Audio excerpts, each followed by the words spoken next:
Hello and welcome. While Israel accelerates settlement expansion in the West Bank and continues its war on Gaza, momentum is growing abroad for the recognition of a Palestinian state.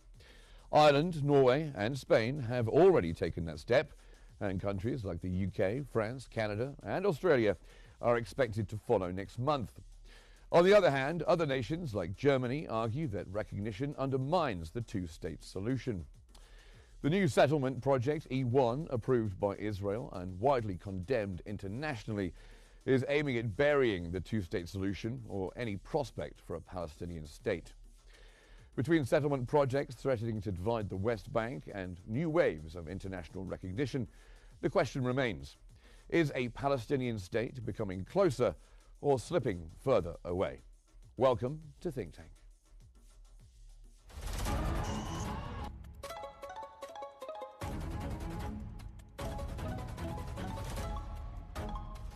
Our world is becoming unhinged.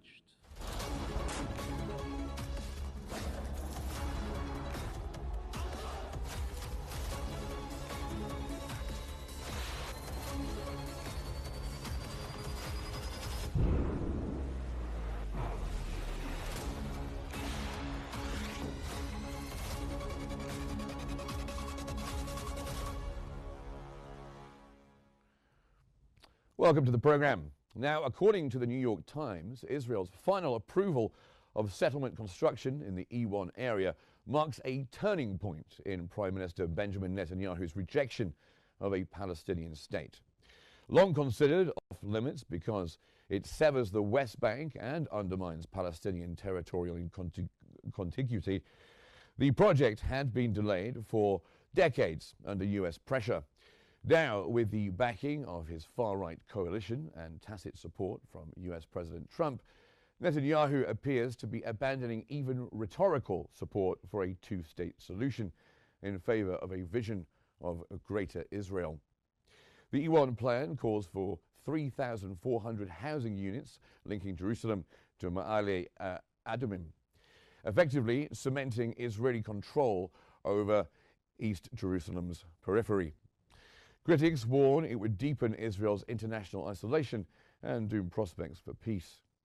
While some experts argue the two-state solution is not entirely dead, others say settlement expansion, coupled with Netanyahu's hardline stance, is dismantling the foundation for a Palestinian state.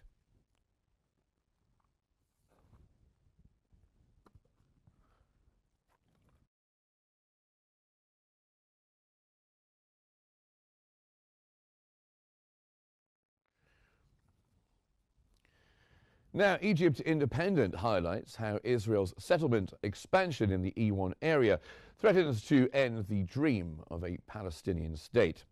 From the Bedouin village of Jabal el-Baba, near Jerusalem, residents fear imminent displacement as Israeli Finance Minister Bezalel Smotrich pushes forward with thousands of housing units. The project would effectively cut the West Bank in two, condemning territorial continuity and Palestinian hopes for statehood. Around 7,000 Palestinians across 22 Bedouin communities face the threat of forced removal, with homes in Jabal al-Baba already demolished dozens of times. Experts and activists warn the E1 plan makes a viable Palestinian state geographically impossible. For residents, displacement is not only about losing homes, but about losing the future of Palestine itself.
Now, for more on this, we are joined from Jericho by Abdel Nasser Mekki, the political science professor, and from Occupied Jerusalem by Ratiba El-Natsher, Palestinian National Action Committee member. Welcome to you both. Thanks for being back here with us on Q News. I'll start with you, Dr. Mekki. So Israel's E1 settlement project threatens to divide the West Bank in two. This is going to seriously affect the possibility of a future Palestinian state, is it not? Yes. I will start with this project started, as you know, in 1997, but it had been frozen because of the pressure of the United States and also of the international community and the United Nations. After that, they were started to establish like a police headquarters in this place. It consists from about 12,000 dwelling, and it's close to the Malidumim settlement, which is the biggest settlement in the West Bank, close to the Jerusalem. And the aim of this, you know, that E1 settlement is to make connections between the settlements around Jerusalem, Malidumim, and also E1 and Gab'at Ze'ev. And all these things will be also related to the Gush Etzion settlements closing to the Hebron. So we are talking about the biggest settlements on the head of the mountains close to surrounding Jerusalem. And the effect of this project is now divided, you know, that the West Bank, we will have like West Bank, north of West Bank and south of West Bank, because this place is substantial and important, you know, that's area which is in the middle of the West Bank, and that's mean in the future we are talking about the Palestinian state. I think this project will bury all the dream of the Palestinian to have their state, because this settlement is with the other settlements which will not make the, you know, that give the possibility to the Palestinian to establish their state. And also at the same time, you know that this E1 project, as I said, it divided West Bank, and also it will divide it between West Bank and between Jerusalem, the east of Jerusalem. That means there will be isolation area, and also at the same time, the area that should be, you know, that's prepared for the Palestinian state, it will not be there anymore.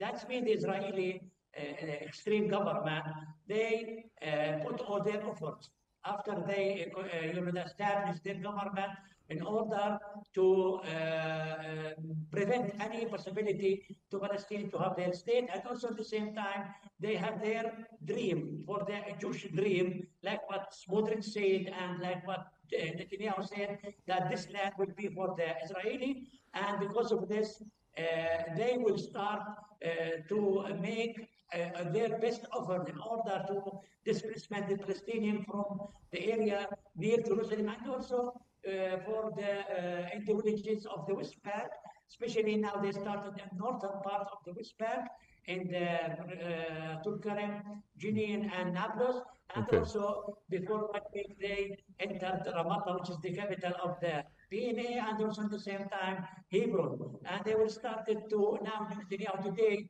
He will announce about a new shape of authority in the West Bank, which is the Emirat of Hebron. Well, okay. Well, let me just bring in Ratiba El-Natsher, because she's been waiting for a little while. I'm going to come back to you shortly. But Ratiba El-Natsher, Ireland and Spain have already recognised the state of Palestine in recent months. More countries like the UK, France, Canada, Australia are due to follow next month. How significant is this, and what difference could it make? Actually, first of all, good evening for you and for your guest and everyone that they show us now. And it's like, yes, it's a victory for the Palestinian diplomacy, and yes, it's an achievement for the Palestinian. Although the E1 project and other projects that Israeli aimed from it to collapse the PLO, still the dream of the Palestinian state can be possible by these organizations of the Palestinian state, because now we reach for the point that says that getting the Palestinian state through negotiation is not significant anymore.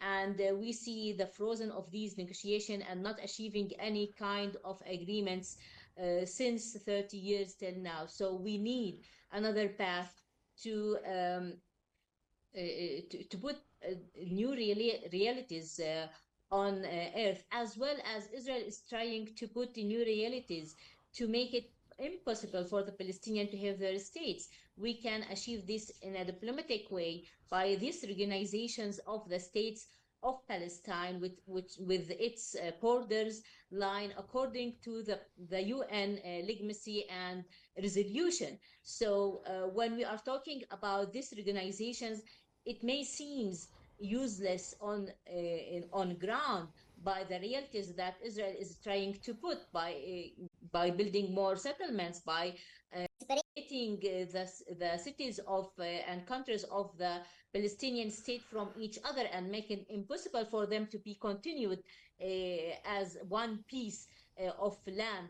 But still, we can reach this state by another way, by putting the points on the lines, and to say that this is the Palestinian state that we are looking forward to it, and recognizing Palestine as a state under occupation. And this will change the situation of Palestine in the international law and give us more tools in the international arena to use it against this aggressive and exploring of action that Israel is taking against the Palestinian rights of establishing their state and the Palestinian rights in total. We know that this project, E1 project that we talked, that you talked about it previously, was first planned on 1999.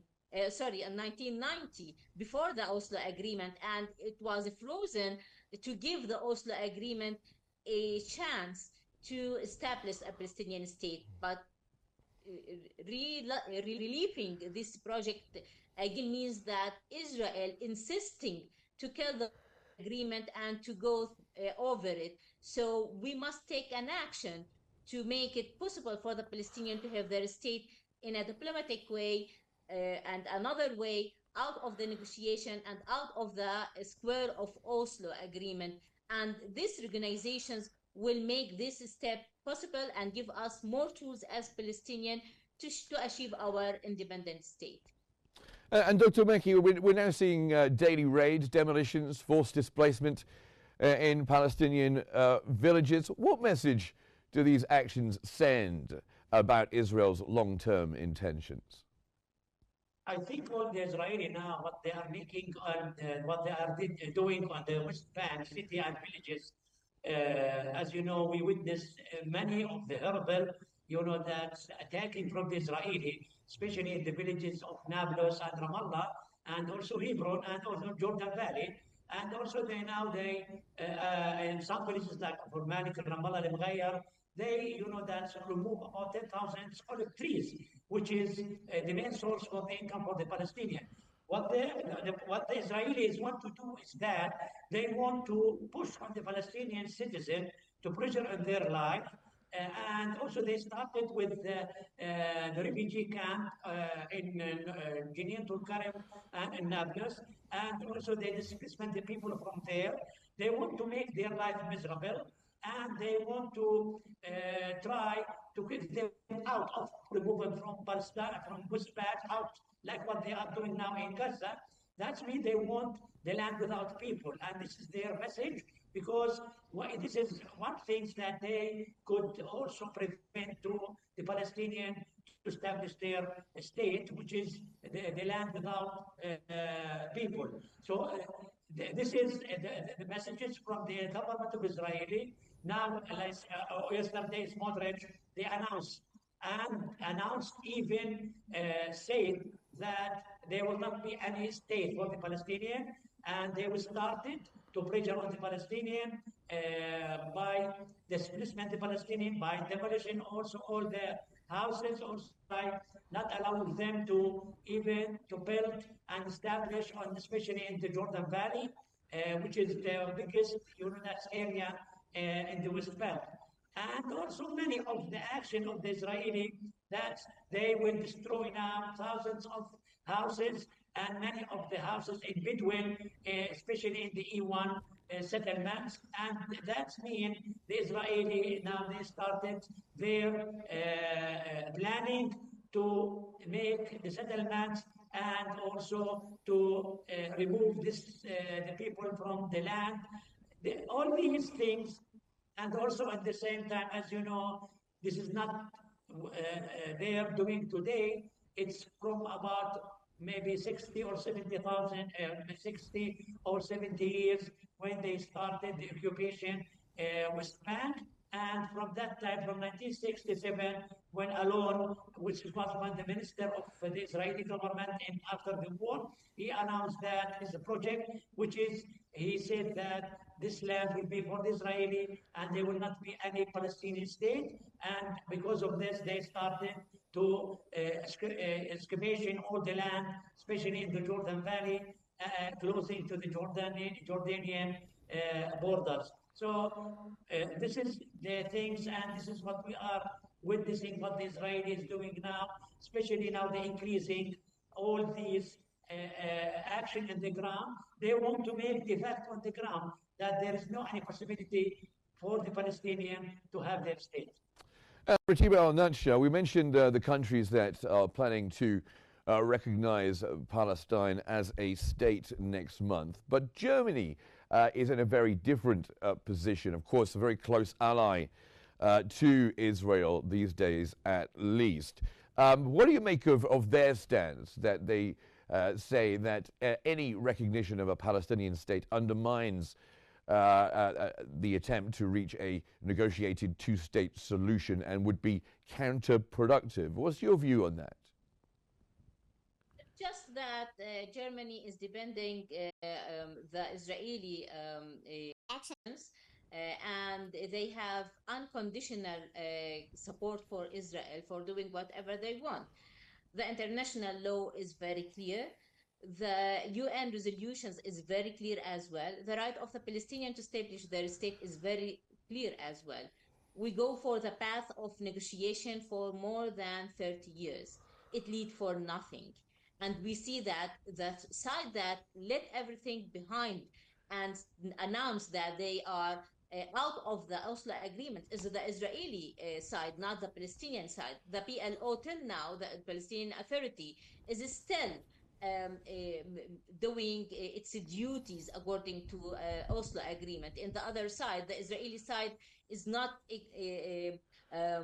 respecting any kind of these duties or doing any of these duties. In the opposite, they are trying to create a new reality that it make it impossible for the Palestinian and the Israeli to get for an agreement for this Palestinian state after this long time and all the realities on the earth. So we need another path. But some countries is still very afraid to take any action against Israel, still under the Israeli will, and they see that the Israeli will is over even the will of their people and even over the international community and legacy. So they are supporting Israel without any condition, and this unconditional support for Israel may give Israel the green line to make more and more action against the international law and make it like without any worthless and without any value in these days to reserve or to reserve any kind of resolution or find any kind of resolution for this continuous suffering of the Palestinian people. We are talking now about countries that even didn't goes with the will of its parliament and the ministers in the government as well, not just the will of the people in the streets. So it seems that there is a very big control and power that Israel is using over these countries and threat these countries well and right to take decisions freely. It seems that those countries are occupied by the mind from the Israeli lobby, and they control their decisions as well. It's a real test and exam for the international legitimacy at all, and the international community at all, what will happen in next September, next month, in the UN, and this wave of recognition of the Palestinian rights and state in the UN. I think that the countries that will refuse to give the Palestinians their right to establish their independent state, as well as all the people in this planet, are really occupied in their minds and in their will, and they are against the human rights and against the international legitimacy, and they need to be free and set free from this Israeli control on them, more than anything else. So I think that this organization is the examination of the real well of this world and the real well of the international legitimacy, and giving the Palestinian their rights according to this legitimacy. If we fail to have a Palestinian state according to the UN resolution, then it will be a real threat for Israel. Maybe they didn't notice this issue, that non-recognizing and taking action against this organization for the two-state solution means that this two-state solution will be ended, and ending the two-state solution will give the Palestinians the right to re-put their demands, and to ask for the whole historical Palestine to be their homeland, not just to have a state on a piece of their homeland, which is given like one third of this homeland, given by the international organization, resolutions, and this international legitimacy. I think that we are all under a real examination now, and we are all putting or re-putting our programs, priorities, and demands according to this event that will happen in the UN next September. Yes, of course, Dr. Mackey, there has been wide international condemnation of the new West Bank settlements, hasn't there, from European countries? I mean, most Israeli settlements, of course, are considered illegal under international law, but condemnation is not quite enough, is it? Why has there been no legal or political action taken, do you think? Because still we are sorry, that's to Dr. Mackey. I'll come back to you in a moment. You know that the settlements from 1967 or before that, when the Israelis started to establish the settlements, it was on the building on the Palestinian land. So this is something illegal because the Israeli, they took their land, the Palestinian land. From that time, the Israeli started to increasing the establishment and building the settlements in all the West Bank and East Jerusalem. There are many of the United Nations resolution against this, and also against the Israeli action on the ground, not just for the settlement, but also against the Israeli what they did. Especially, we are talking about 242, 338, and also 2334. All these, resolution is coming from the United Nations against the Israeli. But what is happening is that when they go into the United Nations, especially for the Security Council, in order to vote against any action against Israel, the United States of America, they use their veto against this, decision. So because of this, we couldn't see any action against Israeli, especially on the issue of the settlements. And because of this, the Israelis started to, increasing the establishment of the settlements. There are some places that was not before established settlement there, but the Israeli, increasing, especially in the north part of West Bank and also southern part in Hebron and the Jordan Valley.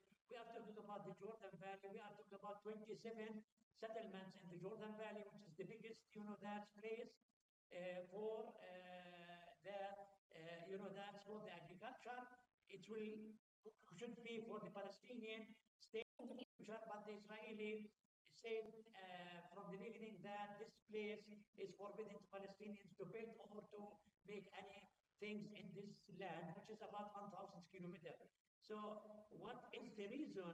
It's illegal, but what is the reason why all the international community couldn't do anything? Because there is no any real, that's even action against Israeli, and also at the same time, the American is standing with Israeli, regardless that the American said, especially for the 2334 resolution against the settlement, but now Trump administration, they are with the Israeli and they are, that's now they support them, encourage them to establish and building the settlements on the West Bank. And Ratiba Al-Natsha, why do you think there hasn't been any action taken of these new settlements in the West Bank? And do you think that these countries recognizing the Palestinian state might shift the balance of power, or do you think Israel will just continue to ignore them? Israel is always ignoring the international legacy and the international agreements and all the UN resolutions. So it's not something new. They are trying to create a new reality, but it will give the Palestinian more PowerPoints and cards and tools to use in the international community, and using more international tools. And this is what we are seeking from this organization. It's not about changing the reality on the ground, because we know that since Oslo Agreement, the growth of the settlements was rapidly because of the Oslo Agreement that says that we will make the final borders and situation according to the balance of the people. So they are trying to transfer as much as possible from the Israeli people inside the West Bank.